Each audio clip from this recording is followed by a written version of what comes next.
اس میں داؤد پر توجہ دی گئی اس کی سلطنت کے 40 سال۔ پھر دوسری کتاب جس کا مطالعہ ہم کر رہے ہیں یہ ہمیں سلیمان کے متعلق بتاتی ہے۔ پھر سلیمان کے بعد خدا کا منصوبہ تھا کہ داؤد اور اس کی نسل ہمیشہ کی حکومت کرے گی۔ پھر ایک مسئلہ پیش آیا جسے ہم 10ویں باب میں دیکھیں گے۔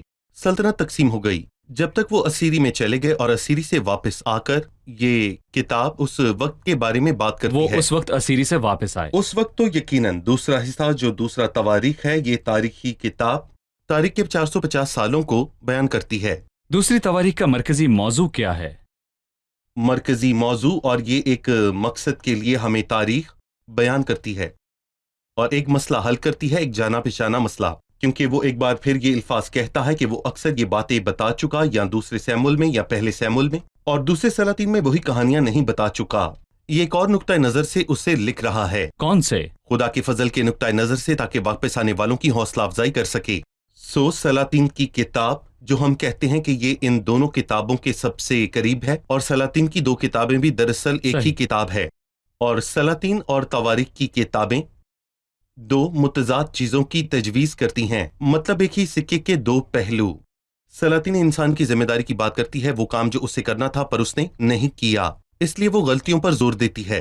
جب وہ غلطیوں کو قلم بند کرتی ہے، وہ ذمہ داریوں پر زور دیتی ہے، انسانی ذمہ داریوں پر زور دیتی ہے۔ پر جب ہم اسے پڑھتے ہیں تو تواریخ کی کتاب خدا کے مقاصد اور اس کے فضل کی بات کرتی ہے، نہ کہ ذمہ داریوں کی، کہ کیسے انسان کی غلطیوں کے باوجود خدا اپنے وعدوں کو پورا کرنے کے قابل ہوا اور ہماری کمائیاں اسے روک نہیں سکتی ہیں اور ہمیں بہت سے سوالوں کا جواب دیتی ہیں۔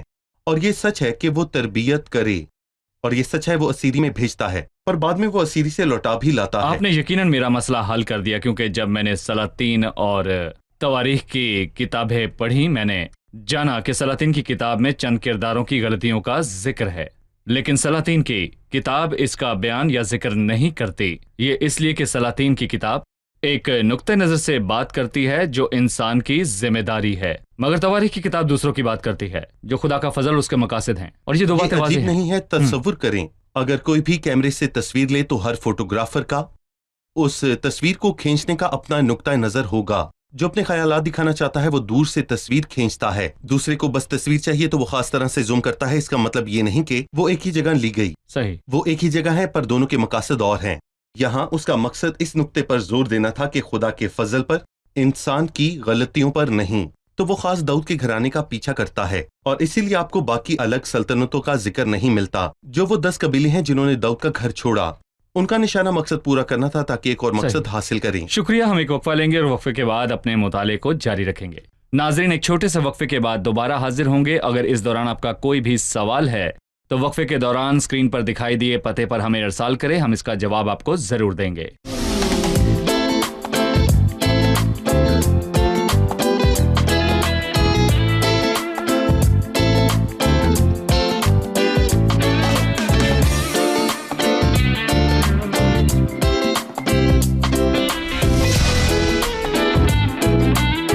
خوش آمدید، ہم دوسری تواریخ کی کتاب کا مطالعے کو جاری رکھنے کے لیے آپ کی خدمت میں ایک بار پھر حاضر ہیں۔ بھائی اسام، اجازت دیں کہ میں پہلے باب کی 1 تا 12 آیات کی تلاوت کروں اور پھر میں آپ سے سوال پوچھوں گا۔ دوسری تواریخ کی کتاب 1 تا 12 آیات۔ اور سلیمان بن داؤد اپنی مملکت میں مستحکم ہوا، اور خداوند اس کا خدا اس کے ساتھ رہا اور اسے نہایت سرفراز کیا، اور سلیمان نے سارے اسرائیل یعنی ہزاروں اور سینکڑوں کے سرداروں اور قاضیوں اور سب اسرائیلیوں کے رئیسوں سے جو آبائی خاندانوں کے سردار تھے باتیں کیں۔ اور سلیمان ساری جماعت سمیت جبعون کے اونچے مقام کو گیا، کیونکہ خدا کا خیمہ اجتماع جسے خداوند کے بندے موسیٰ نے بیابان میں بنایا تھا وہیں تھا، لیکن خدا کے صندوق کو داؤد کریت یریم سے اس مقام پر اٹھا لایا تھا جو اس نے اس کے لیے تیار کیا تھا، کیونکہ اس نے اس کے لیے یروشلم میں ایک خیمہ کھڑا کیا تھا۔ پر پیتل کا وہ مذبح جسے بزلیل بن اوری بن ہور نے بنایا تھا وہیں خدا ان کے مسکن کے آگے تھا۔ پس سلیمان اس جماعت سمیت وہیں گیا، اور سلیمان وہاں پیتل کے مذبح کے پاس جو خداوند کے آگے خیمہ اجتماع میں تھا گیا، اور اس پر 1000 قربانیاں چڑھائیں۔ اسی رات خدا سلیمان کو دکھائی دیا اور اس سے کہا، مانگ میں تجھے کیا دوں؟ سلیمان نے خدا سے کہا، تو نے میرے باپ داؤد پر بڑی مہربانی کی اور مجھے اس کی جگہ بادشاہ بنایا۔ اب اے خدا جو وعدہ تو نے میرے باپ داؤد سے کیا وہ برقرار ہے، کیونکہ تو نے مجھے ایک ایسی قوم کا بادشاہ بنایا ہے جو کثرت میں زمین کی خاک کے ذروں کی مانند ہے، سو مجھے حکمت اور معرفت عنایت کر، تاکہ میں ان لوگوں کے آگے اندر باہر آیا جایا کروں، کیونکہ تیری اس بڑی قوم کا انصاف کون کر سکتا ہے؟ تب خدا نے سلیمان سے کہا، چونکہ تیرے دل میں یہ بات تھی اور تو نے نہ دولت، نہ مال، نہ عزت، نہ اپنے دشمنوں کی موت مانگی اور نہ عمر کی درازی طلب کی، بلکہ اپنے لیے حکمت اور معرفت کی درخواست کی، تاکہ میرے لوگوں کا جن پر میں نے تجھے بادشاہ بنایا ہے انصاف کرے۔ سو حکمت و معرفت تجھے عطا ہوئی، اور میں تجھے اس قدر دولت اور مال اور عزت بخشوں گا کہ نہ تو ان بادشاہوں میں سے جو تجھ سے پہلے ہوئے کسی کو نصیب ہوئی، اور نہ کسی کو تیرے بعد نصیب ہوگی۔ بھائی اسام، خدا کے انتخاب اور انسان کے انتخاب اور خدا کے خیالات اور انسان کے خیالات میں ہمیشہ فرق ہوتا ہے۔ کیا یہ فرق ان آیات میں واضح ہے؟ سلیمان خدا اور انسان کے خیال کے فرق کی میں کہوں گا ایک خوبصورت مثال ہے، بے شک شخص یا اوقات کے حوالے سے ہو، کیونکہ یہ بہت سادہ ہے۔ کیونکہ داؤد خدا کے لیے ایک گھر بنانا چاہتا تھا، لیکن خدا نے کہا تو نہیں، تیرا بیٹا بنائے گا۔ خدا کا اپنا وقت ہے جو انسان سے مختلف ہے، لیکن داؤد وہ ایسا شخص ہے جو تیرے دل کے موافق ہے، لیکن خدا نے کہا کہ جنگی مرد میرا گھر نہیں بنا سکتا۔ لیکن داؤد اپنے طریقے سے سوچ رہا تھا، اور اس نے دیکھا کہ سلیمان نرم دل اور نرم مزاج ہے، وہ جنگوں میں شریک اور ماہر نہیں تھا، سخت نہیں، نرم۔ وہ سخت نہیں نرم تھا، اور داؤد سخت ہوا یقیناً ایک جنگی مرد کے طور پر، اور زیادہ امکان ہے کہ ایک وقت پر پہلے بہت سے مسائل واقع ہوئے، اور داؤد نے سوچا کہ ایک دن ابی سلم اس کا جانشین ہوگا، اور ہمیں اس باغی بیٹے کی کہانی معلوم ہے۔ خدا نے کہا نہیں، جیسے کہ خدا اسے وہی بات بتانا چاہتا تھا جو اس نے سیموئیل سے کہی جب اس نے داؤد کو مسح کیا۔ مطلب انسان ظاہری صورت کو دیکھتا ہے، پر خداوند دل پر نظر کرتا ہے، جیسے کہ خدا کہتا ہے کہ مجھے معلوم ہے کہ مجھے کون چاہیے، اور خدا کا انتخاب انسان کے انتخاب سے مختلف ہے، اور اس کی پیروی کرنا ہمیشہ بہتر ہوتا ہے بجائے اپنے انتخابات کی قیمت ادا کریں جو خدا کے خلاف ہیں۔ انتخاب کے لیے خدا کا معیار انسان سے مختلف ہے۔ یقیناً ہمارے ساتھ ہمارے مہمانوں کا بھی کوئی سوال ہوگا، تو چلیے بڑھتے ہیں ان کی طرف اور جانتے ہیں ان کا سوال۔ میرا سوال ہے، سلیمان اور اس کے ساتھ ساری جماعت جبون کو کیوں گئے؟ سلیمان کو اسرائیل کے ساتھ جبون کو جانے پر کس چیز نے آمادہ کیا؟ وہاں پر کیا تھا؟ اس کی ایک اہم وجہ تھی، کیونکہ اگر ہم تاریخ میں تھوڑا پیچھے جائیں تو لوگوں کے لیے کچھ بہت اہم تھا، اسے خیمہ اجتماع کہتے ہیں، اور یہ وہ جگہ ہے جہاں وہ خدا سے ملتے تھے۔ مختصر یہ کہ یہ خیمہ اجتماع بیابان میں ان کے ساتھ رہا، اور ساؤل کے دنوں تک وہ ایک جگہ موجود تھا جسے کاہنوں کا شہر کہتے ہیں، کیونکہ جو قتل و غارت اس نے کی تو انہیں اس خیمے کو جبون میں منتقل کرنا پڑا، اور میں کہوں گا کہ اس خیمے میں اس جگہ خیمہ اجتماع اور اس کی سب چیزیں موجود تھیں سوائے عہد کے صندوق کے جو ان کے لیے سب سے اہم تھا۔ وہ چھن گیا، اور داؤد کے اسے لانے سے پہلے وہ بہت جگہ رہا، اور داؤد اسے واپس لایا اور اسے یروشلم میں خاص خیمے میں لا کر رکھا۔ سو وہ جبون کو گئے، جیسے وہ کہنا چاہتے ہوں ہم سفر کا آغاز درست کرنا چاہتے ہیں، کیونکہ پہلی جگہ جہاں وہ گئے وہ پیتل کا مذبح تھا جو مسیح کی صلیب کے بارے میں بات کرتا ہے۔ سو عہد کے صندوق کے پاس جانے سے پہلے جو خدا کی حضوری ہے، انہیں مسیح کی صلیب کے پاس جانا تھا۔ اس سے پہلے کہ سلیمان اپنی سلطنت کا آغاز کرے، صلیب کے پاس جانا ضروری تھا۔ میں کہوں گا کہ خدا کے ساتھ رشتہ شروع کرنے سے پہلے ہمیں صلیب کے پاس جانا ضروری ہے، جہاں خدا سے ہمارے رشتے کا آغاز ہوتا ہے۔ آپ کہنا چاہتے ہیں کہ پیتل کے مذبح پر چڑھائی قربانیاں صلیب پر مسیح کی قربانی کو ظاہر کرتی ہیں، اور یہ خدا ان کے ساتھ رشتہ رکھنے کا ایک راستہ ہے۔ بالکل بھائی ایسا ماضی میں بچوں کی کہانیوں میں الادین کا چراغ ہوتا تھا کہ کسی کو یہ چراغ یا لالٹین ملتی تھی اور وہ اسے رگڑتا اور ایک جن ظاہر ہو کر کہتا تھا تمہاری کیا خواہش ہے، میں تمہارا غلام ہوں، جو چاہے مجھ سے مانگو، اور وہ بچہ اسے جو چاہیے اس کو سوچتا ہے اور اس کو وہ ملتا ہے۔